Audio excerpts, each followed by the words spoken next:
Hello friends, welcome back to my YouTube channel. दोस्तों, आज के हम अपने इस वीडियो में भारत के राष्ट्रपति के बारे में विस्तार से देखते हैं।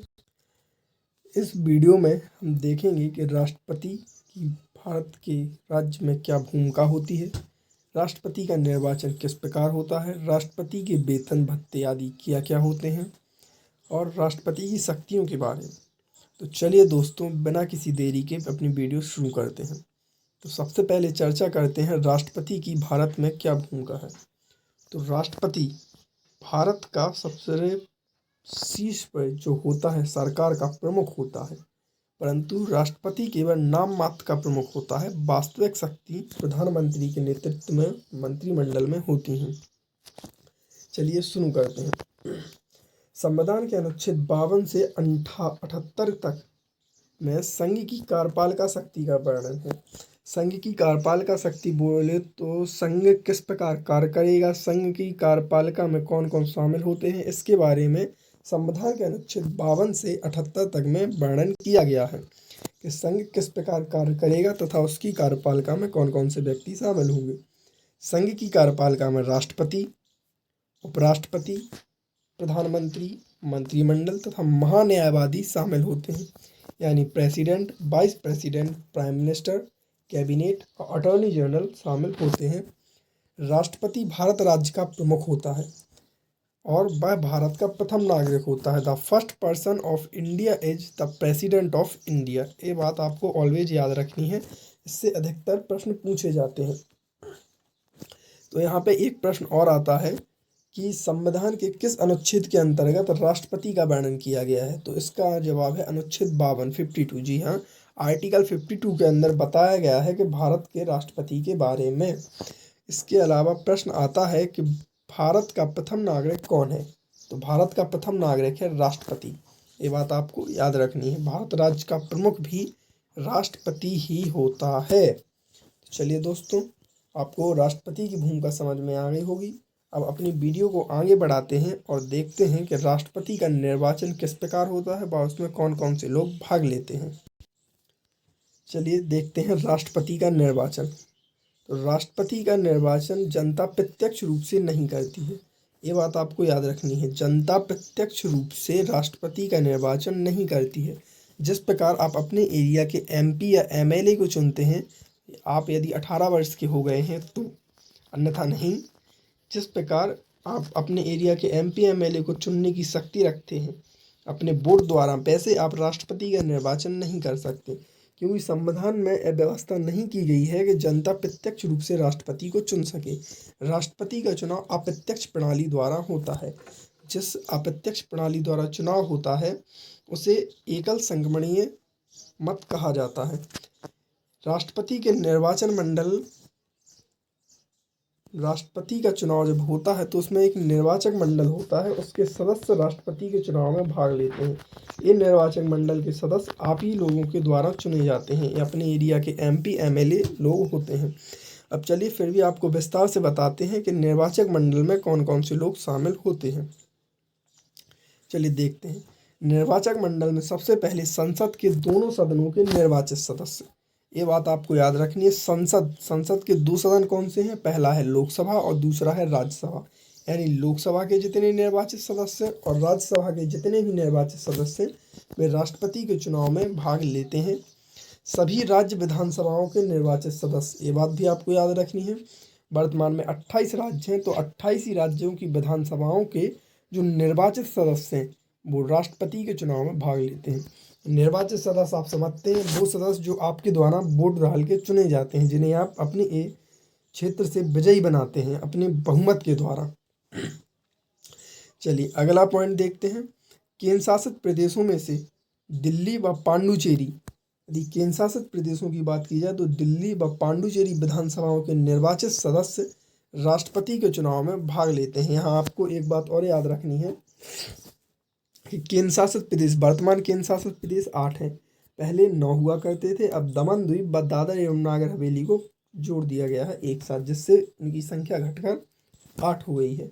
तो केंद्र शासित प्रदेशों में से मात्र दिल्ली और पांडुचेरी दो ऐसे केंद्र शासित प्रदेश हैं जिनकी विधानसभाओं के निर्वाचित सदस्य राष्ट्रपति के निर्वाचन में भाग लेते हैं कि और इसके अलावा अन्य किसी भी केंद्र शासित प्रदेश के सदस्य राष्ट्रपति के निर्वाचन में भाग लेने की पावर नहीं रखते हैं। उनको अधिकार नहीं दिया गया है कि वो राष्ट्रपति के निर्वाचन में भाग लें।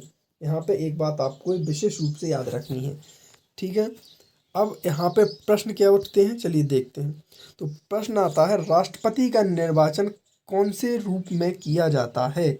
आपके पास ऑप्शन होंगे प्रत्यक्ष रूप से या अप्रत्यक्ष रूप से। तो इसका जवाब होगा अप्रत्यक्ष रूप से, ना कि प्रत्यक्ष रूप से, क्योंकि यहाँ पे स्पष्ट है कि राष्ट्रपति का निर्वाचन जनता प्रत्यक्ष रूप से नहीं करती है, ठीक है। अब प्रश्न क्या आता है, राष्ट्रपति के निर्वाचन में संसद के दोनों सदनों के सदस्य भाग लेते हैं या एक सदन के? तो इसका जवाब होगा दोनों सदनों के। और दो सदन कौन कौन से हैं? वो है, पहला है लोकसभा, दूसरा है राज्यसभा। ये बात आपको ऑलवेज याद रखनी है। अब प्रश्न आता है, केंद्र शासित प्रदेशों में से किन दो केंद्र शासित प्रदेशों के सदस्य राष्ट्रपति के चुनाव में भाग लेते हैं? आपके पास ऑप्शन होंगे दिल्ली व पांडुचेरी, दमन व द्वीप, दादर व नागर हवेली, जम्मू कश्मीर व लद्दाख। तो आपका जवाब होगा दिल्ली व पांडुचेरी। इस बात को हमेशा याद रखिएगा। चलिए अपनी वीडियो को आगे बढ़ाते हैं। अब देखते हैं, एक नोट यहाँ पे एक आपके लिए दिया गया है।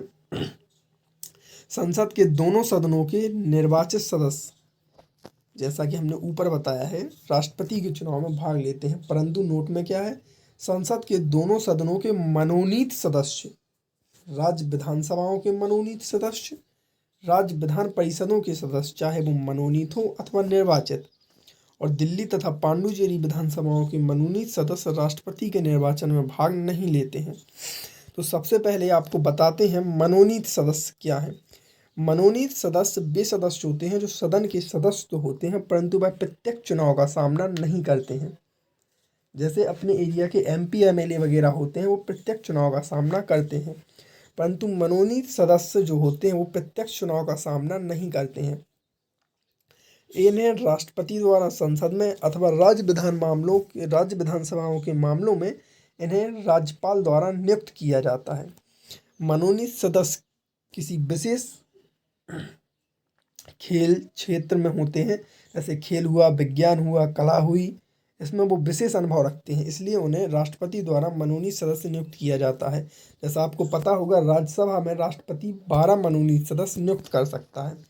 उसी प्रकार राज्य विधानसभाओं के मनोनीत सदस्य, संसद के दोनों सदनों के मनोनीत सदस्य यानी लोकसभा के मनोनीत सदस्य और राज्यसभा के मनोनीत सदस्य, राज्य विधानसभाओं के मनोनीत सदस्य, राज्य विधान परिषदों के निर्वाचित और मनोनीत सदस्य। आपको एक चीज याद रखनी है, राज्य विधान परिषद की बात की जाए तो राज्य विधान परिषद के सदस्य चाहे वो निर्वाचित हों अथवा मनोनीत हों, राज्य विधान परिषदों के मामले में वो राष्ट्रपति के चुनाव में भाग नहीं लेते हैं। वर्तमान में 8 राज्य ऐसे हैं जिनमें राज्य विधान परिषदें हैं। तो राज्य विधान परिषदों के सदस्यों को यह अधिकार नहीं दिया गया है कि वह राष्ट्रपति के निर्वाचन में भाग लें, चाहे वो सदस्य निर्वाचित हों अथवा मनोनीत हों। और केंद्र शासित प्रदेशों में से दिल्ली तथा पांडुचेरी विधानसभा के मनोनीत सदस्य राष्ट्रपति के निर्वाचन में भाग नहीं लेते हैं। यानी आपको यहाँ पे सबसे पहले एक चीज़ याद रखनी है कि मनोनीत सदस्य चाहे वो कहीं के भी हों, चाहे संसद के हों, राज्य विधानसभा के हों अथवा दिल्ली एवं पांडुचेरी के हों, वो राष्ट्रपति के निर्वाचन में भाग लेने का अधिकार नहीं रखते हैं, ठीक है। और इसके बाद एक पॉइंट और आता है कि राष्ट्रपति के निर्वाचन में राज्य विधान परिषदों के सदस्य चाहे वो निर्वाचित हों अथवा मनोनीत, उन्हें राष्ट्रपति के निर्वाचन में भाग लेने का कोई अधिकार नहीं है।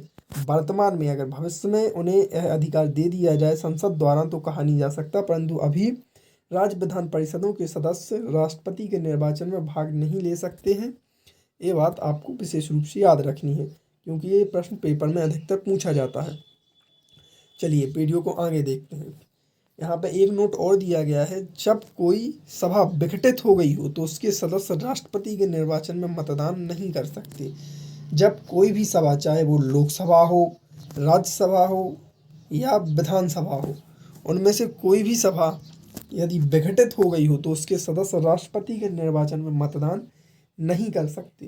तो अब दोस्तों आपको समझ में आ गया होगा राष्ट्रपति का निर्वाचन किस प्रकार होता है और उसमें कौन कौन से लोग भाग लेते हैं। चलिए अपने वीडियो का अगला पॉइंट देखते हैं, राष्ट्रपति का वेतन। चलिए देखते हैं। सन 2018 में संसद ने राष्ट्रपति का वेतन 1.5 लाख रुपए प्रति माह से बढ़ाकर 5.08 लाख रुपए प्रति माह कर दिया है। यानी संसद ने राष्ट्रपति का वेतन जो 2018 में 1.50 लाख रुपए था प्रति माह, उसे बढ़ाकर 5,08,000 रुपये प्रति माह कर दिया गया है। इसके पहले दूसरा पॉइंट क्या है, इसके पहले वर्ष 2018 में राष्ट्रपति की पेंशन 3 लाख रुपए सालाना से बढ़ाकर उनके प्रति माह वेतन का 50% कर दी गई। उनकी प्रति माह वेतन कितनी है, 5,08,000 रुपये। यानी इसकी 50% जो होगा वह उनकी प्रति माह के वेतन का 50% वह उनकी सालाना पेंशन होगी। अब उनकी वेतन चाहे 1 लाख हो, 2 लाख हो, वर्तमान में 5 लाख है। यदि उनकी आगे बढ़ती है 10 लाख, 12 लाख, तो इसके लिए उनकी जो पेंशन होगी वह उनके वेतन का 50% होगी। वर्तमान के कानून 2008 के अनुसार जो बिल पारित हुआ संसद में, जिसे वेतन एवं भत्ता अधिनियम के नाम से जाना जाता है, उसके द्वारा राष्ट्रपति की पेंशन उनके वेतन के 50% कर दी गई। इसके अलावा उनको जो भत्ते प्राप्त होते हैं आपको वो देखिए। इसके अलावा भूतपूर्व राष्ट्रपति यानी जो प्रेसिडेंट्स होते हैं, उनको क्या क्या सुविधाएं प्रदान की जाती हैं। उन्हें पूर्ण सशस्त्र आवास दिया जाता है, यानी उन्हें एक बेहतरीन एकोमोडेशन यानी रहने की सुविधा प्रदान की जाती है। फ़ोन की सुविधा दी जाती है, कार, मेडिकल, ट्रैवल और उनके कार्यों के लिए उन्हें एक सचिवाकालीन स्टाफ प्रदान किया जाता है। और इसके अतिरिक्त उन्हें 1 लाख रुपए प्रतिवर्ष तक कार्यकालीन खर्च भी प्रदान किया जाता है। तो आपको अब देखिए यहाँ से कौन कौन से प्रश्न उठते हैं। प्रश्न उठता है कि राष्ट्रपति के वेतन में किस वर्ष वृद्धि की गई। ऑप्शन 2017, 18, 19, 20। तो चलो दोस्तों, इसका जवाब होगा 2018। राष्ट्रपति के वेतन में 2018 में वृद्धि की गई। अगला प्रश्न क्या है, राष्ट्रपति का वेतन 2018 में 1.5 लाख रुपए से बढ़ाकर कितना हो गया।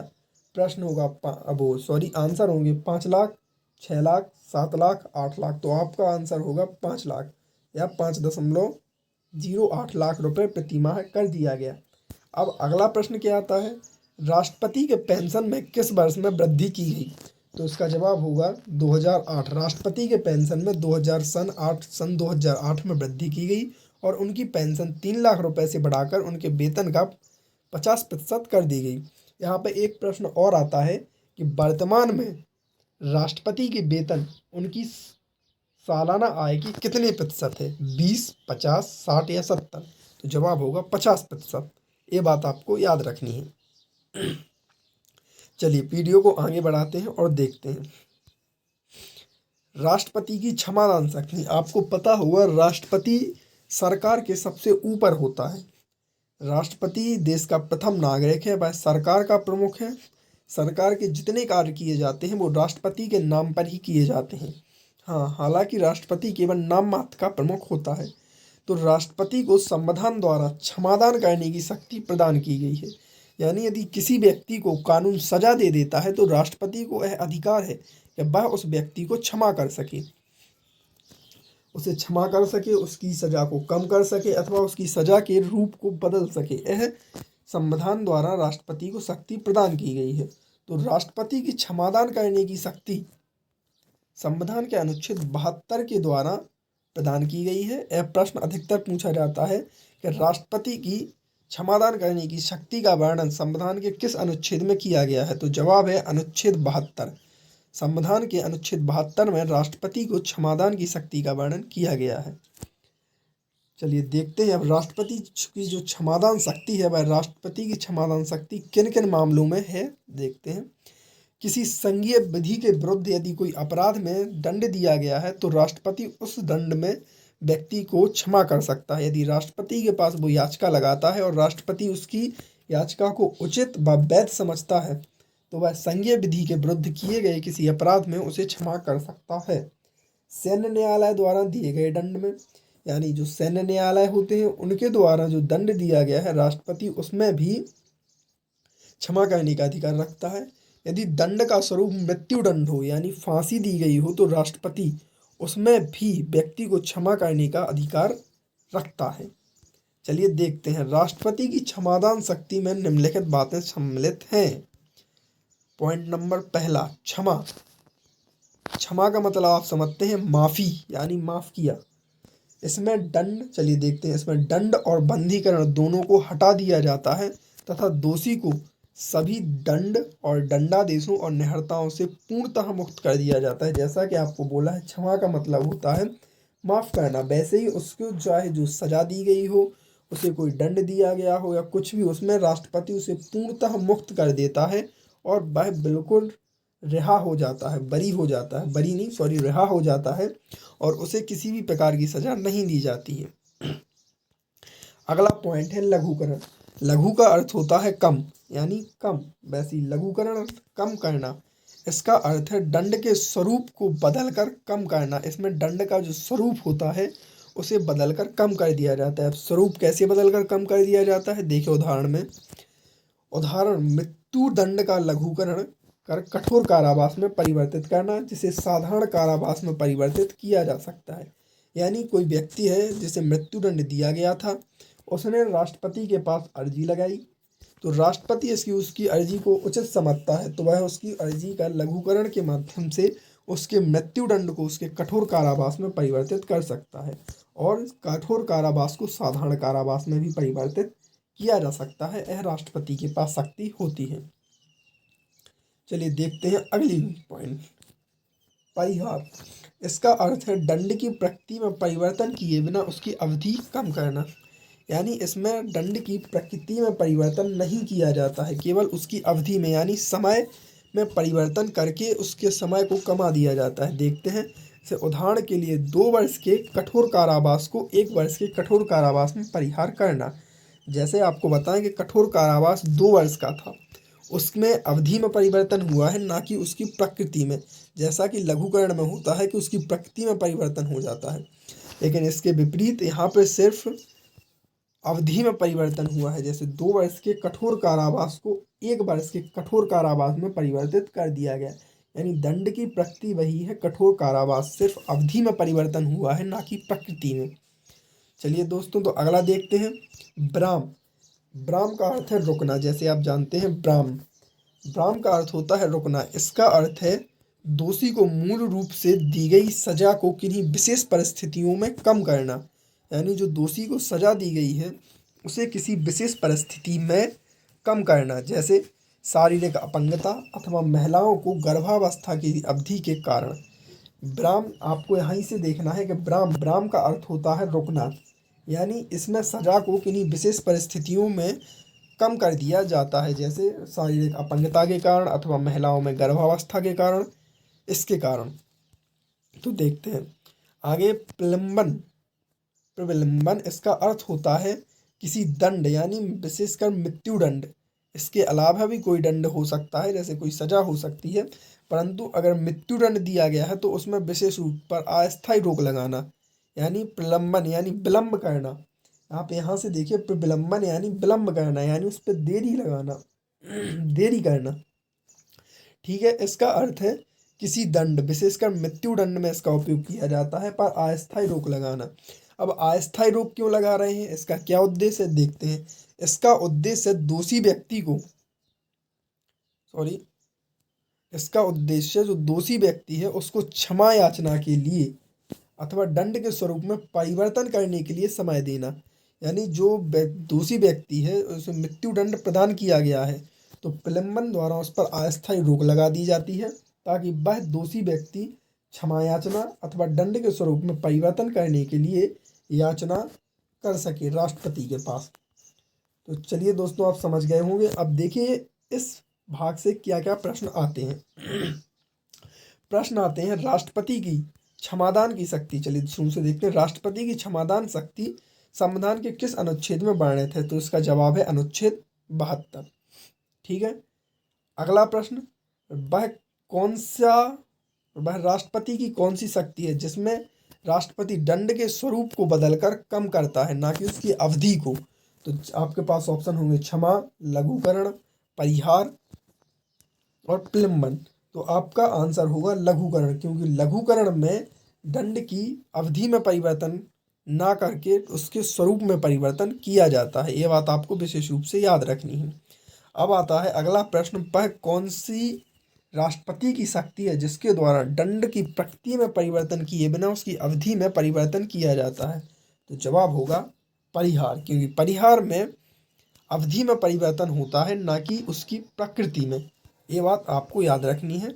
ब्राम का अर्थ आप समझते हैं कि रोक लगाना। प्रलंबन यानी विलंब करना, इस पे मृत्युदंड पर, प्रलंबन में मृत्युदंड पर अस्थायी रोक लगा दी जाती है। कभी कभी प्रश्न आता है कि वह राष्ट्रपति की कौन सी शक्ति है जिसके द्वारा मृत्युदंड पर अस्थायी रोक लगा सकता है। तो आंसर है प्रलंबन। राष्ट्रपति मृत्युदंड यानी फांसी की सजा को क्षमा करने का भी अधिकार रखता है। आगे देखते हैं विधेयक पर स्वीकृति। राष्ट्रपति की विधेयक पर स्वीकृति, आपको यहाँ पे एक चीज याद रखनी है, संसद द्वारा पारित कोई भी विधेयक तभी अधिनियम बनता है जब राष्ट्रपति उस पर अपनी सहमति देता है। जब तक राष्ट्रपति विधेयक पर अपनी सहमति नहीं देगा, अर्थात विधेयक पर अपने साइन नहीं करेगा, तब तक वह विधेयक अधिनियम नहीं बनता है। यानी किसी भी विधेयक को अधिनियम बनाने के लिए उस पर राष्ट्रपति, सॉरी यहाँ पे राष्ट्रपति है, ये गलती से हो गया है, राष्ट्रपति की सहमति जरूरी होती है। यानी प्रश्न आएगा कि विधेयक को अधिनियम बनाने के लिए किसकी सहमति की आवश्यकता होती है।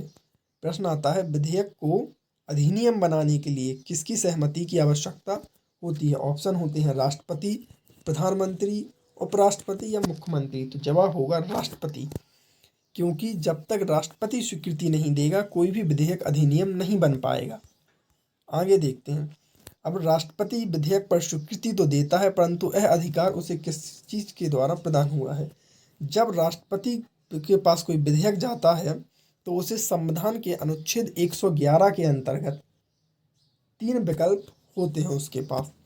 जैसे ही आपने राष्ट्रपति के पास या संसद में से राष्ट्रपति के पास, सॉरी आपने नहीं, संसद से राष्ट्रपति के पास विधेयक पहुंचा तो राष्ट्रपति के पास 3 विकल्प होते हैं और यह विकल्प उसे अनुच्छेद 111 के अंतर्गत प्रदान किए गए हैं। चलिए देखते हैं विकल्प कौन कौन से हैं। पहला विकल्प, वह विधेयक पर अपनी स्वीकृति दे सकता है। जाहिर सी बात है, उसके पास विधेयक गया, उसने विधेयक पढ़ा, उसे लगा विधेयक ठीक है, तो वह विधेयक पर अपनी स्वीकृति दे सकता है। ठीक है। पॉइंट नंबर 2, वह विधेयक को अपनी स्वीकृति के लिए सुरक्षित रख सकता है। यानी उसे लगा कि विधेयक में कुछ है जो उसे अभी समझ में नहीं आ रहा है या उसे कुछ और वगैरह कोई अन्य रीजन हो, तो वह विधेयक पर अपनी स्वीकृति सुरक्षित रख सकता है। कभी कभी राष्ट्रपति विधेयक पर अपनी स्वीकृति इसलिए भी सुरक्षित रख लेता है ताकि वो विधेयक खत्म हो जाए, क्योंकि सरकार बदलेगी और विधेयक खत्म हो जाएगा। इसलिए राष्ट्रपति इसका प्रयोग अधिकतर करता है कि वो विधेयक को यदि खत्म करना चाहता है तो वो उस पर ना अपनी स्वीकृति देता है और ना उसे अस्वीकृत करता है, बल्कि उससे अपनी स्वीकृति के लिए अपने पास सुरक्षित रख लेता है। ऐसी राष्ट्रपति के पास और कोई अवधि नहीं, और राष्ट्रपति को ऐसी कोई अवधि प्रदान नहीं की गई है जिसमें कि ऐसा लिखा गया हो या कोई अनुच्छेद हो या कुछ भी हो कि राष्ट्रपति को इतने दिन के अंदर स्वीकृति देनी होगी। नहीं, ऐसा कुछ नहीं है। राष्ट्रपति जब तक चाहे उसे अपनी स्वीकृति के लिए सुरक्षित रख सकता है।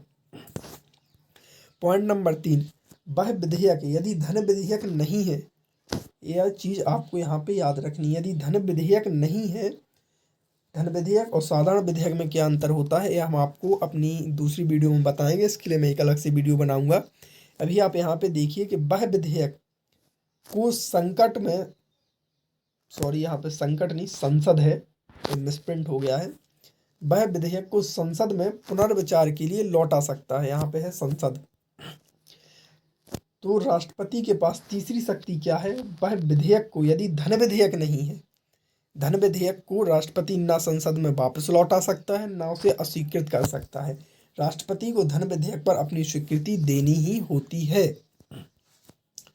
ठीक है। राष्ट्रपति तो तीसरा क्या है, वह विधेयक को संसद में पुनर्विचार के लिए लौटा सकता है। हालांकि यदि संसद इस विधेयक को पुनः बिना किसी संशोधन अथवा संशोधन करके राष्ट्रपति के सामने प्रस्तुत करता है तो राष्ट्रपति को उसे अपनी स्वीकृति देनी होती है। यानी संसद, राष्ट्रपति के पास कोई विधेयक गया, राष्ट्रपति ने उसे पहली बार संसद में वापस भेज दिया। ठीक है। अब संसद ने उस विधेयक को वापस पुनर्विचार किया, यदि पुनर्विचार के बाद उन्होंने उस विधेयक में संशोधन किया अथवा नहीं किया, आप जैसे देख सकते हैं, पुनः बिना किसी संशोधन के अथवा संशोधन के राष्ट्रपति के सामने प्रस्तुत करें तो राष्ट्रपति को अपनी स्वीकृति देनी ही होगी। ये बात यहाँ पे महत्वपूर्ण है, क्योंकि राष्ट्रपति पुनः विचार के बाद आए विधेयक पर अपनी स्वीकृति देने के लिए बाध्य है, ऐसा संविधान में लिखा है। तो संविधान में 3 प्रकार की शक्तियाँ राष्ट्रपति को दी गई हैं विधेयक के बारे में। वह उस पर अपनी स्वीकृति दे सकता है, उसे अपनी स्वीकृति के लिए सुरक्षित रख सकता है, और यदि वह विधेयक धन विधेयक नहीं है तो उसे संसद में पुनर्विचार के लिए लौटा सकता है। हालांकि यदि संसद इस विधेयक को पुनः किसी बिना संशोधन के अथवा संशोधन के राष्ट्रपति के सामने प्रस्तुत करता है तो राष्ट्रपति को उस पर अपनी स्वीकृति देनी ही होती है। तो दोस्तों, आपको हमारी वीडियो में आज इतना ही। आपको हमारी वीडियो कैसी लगी हमें कमेंट सेक्शन में ज़रूर बताएं, और यदि वीडियो पसंद आई हो तो वीडियो को लाइक और चैनल को सब्सक्राइब जरूर करें।